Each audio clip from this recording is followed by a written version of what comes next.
Ethanol is soluble in water. Why? First, I will give you a detailed answer, then a statement answer. The key point is, if a molecule can form hydrogen bond with water, then you can say that particular compound dissolved in water.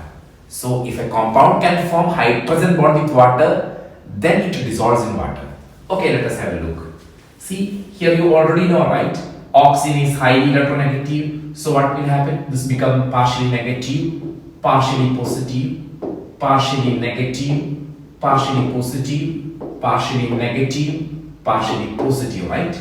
So, you have alcohol molecule here, and you have water molecule, right? You have water molecule.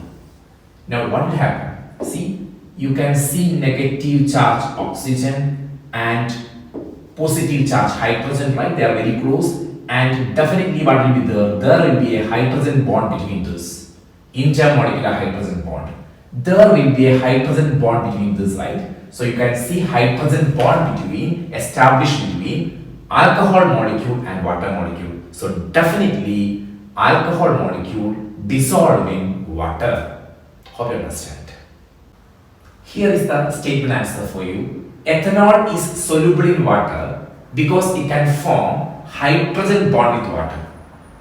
These hydrogen bonds create strong intermolecular attractions, allowing ethanol to dissolve readily in water.